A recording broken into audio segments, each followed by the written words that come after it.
drops are falling on my head.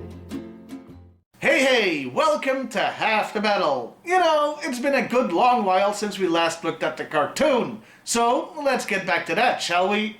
Today, we'll be taking a look at The Revenge of Cobra Part 3. We kinda have to, because the last two cartoon reviews that I did were Parts 1 and 2. First, a brief recap. Cobra invented a weather dominator, guess what that thing does, and attacks. But the Joes managed to blow it up.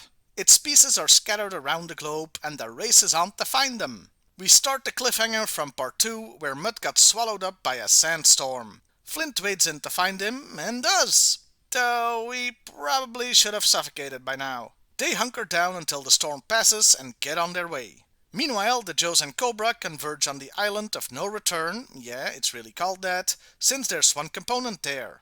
A pretty good though one-sided battle breaks out.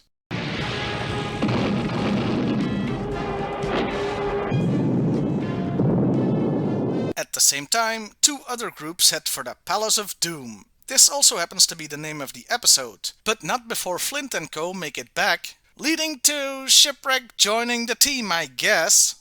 He's very, shipwrecky right from the start. She's your buddy? I'd rather save yours. Thanks. Flint must be thrilled he's made a new friend. This is all well and good, but I have a feeling that we're forgetting something. Oh right, Roadblock was still missing, though the Joes don't seem to give a crap about that. He's having some problems of his own, but fortunately Optimus Prime comes to the rescue. Oh come on, they totally reused Prime's vehicle model for this truck. He gets inside and finds it's more than meets the eye. Condaloo West. You're a girl.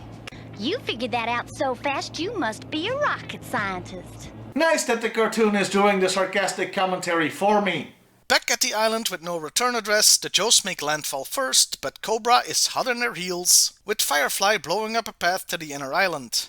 Before either side can get through, they're sucked into a whirlpool. Now, this may seem random, but remember, the weather is going haywire all over the world because of the destroyed Dominator. That's one of the reasons the Joes are going after the parts. At this point, the cartoon remembers the episode is called The Palace of Doom, and we've only seen it on a video screen, so we finally switched to that location. About time too, since the episode is over halfway done at this point. Once again, two teams meet and have a big old battle at the location. If it seems like I'm rushing through this, it's only because the battles in this episode are really good. I got nothing to complain about. Hell, even the reminder that this is a giant toy commercial is handled well, as I actually liked seeing the jungle trooper Recondo show up and lead the way. Lady J reckons a small team, her, Shipwreck and Gung-Ho, have a chance of reaching the component before Cobra, so they go in and pretty much immediately find it. But this is where things go bat guano insane. They accidentally activate a trap which makes the indigenous god statue come to life? What? Unfortunately, just as things get interesting, the episode cuts to commercial break, and we're back at the whirlpool afterwards. Why do you have to blue ball me like that, cartoon? Since the Joes never met a problem they couldn't blow up, Torpedo fires, torpedoes at the base of the whirlpool, dissipating it. I don't think that's how any of that works! Anyway, Spirit goes to the main island on his own, using the whale's sea sled, and I think that's the only time we ever see that dinky little thing in the cartoon. There's a brief interlude, a strange and intriguing bit with Zartan. Zartan, where are you? I order you to respond to my orders. Ain't you gonna answer the ladies, Arden? When it serves my purpose. After which we thankfully switch back to the Palace of Doom. Sure enough, the big statue gets up and breathes goddamn fire, so the Joes are toast. What is this? I don't even. Luckily, it's Cobra to the rescue? Yeah, Blood doesn't know about the statue, so he sends a giant frickin' robot in after the Joes, leading to a kanju fight. This episode sure goes places. Let them fight. But since we can't have nice things for long, we go back to Spirit and the island that doesn't accept returns.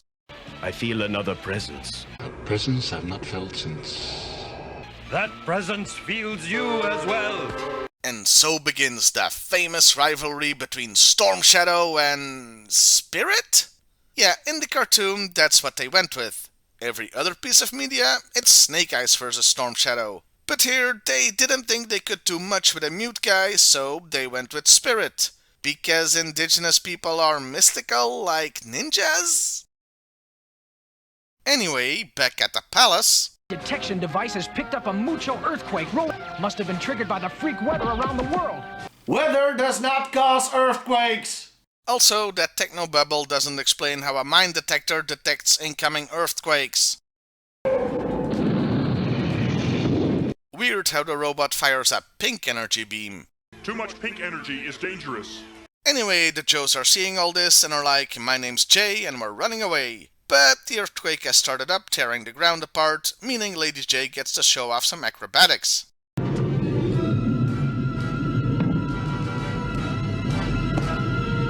Gung-Ho helps her, but I personally wouldn't have put down the thing that looks like a giant butt plug. That doesn't look comfortable to land on. Also, it leads to this happening.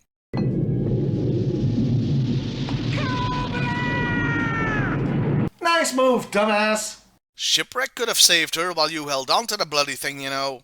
And the episode ends on an almost literal cliffhanger as Shipwreck and Gung-Ho fall to their deaths. And that was the Palace of Doom!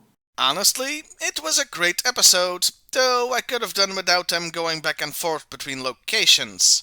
Considering this is a miniseries, how about dedicating one episode each to the 3 fragments?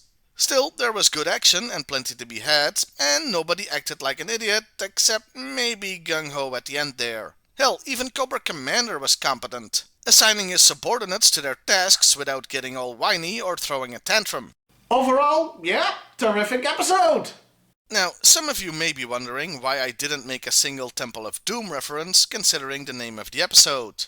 Well, Indiana Jones and the Temple of Doom came out in May of 1984, with this miniseries airing in September of that year, just 4 months later. And considering how long it takes to make a cartoon episode, let alone an entire miniseries, I'm chalking the similar names up to coincidence rather than a reference. Also, Temple of Doom did not have a giant Cobra robot in it, more's the pity. To wrap things up, here's some flotsam and jetsam that I couldn't fit in anywhere else. Enjoy Honda Lou while you can, cause unlike Shipwreck, she ain't a Hasbro character with a toy, so this miniseries is the last time you'll see her.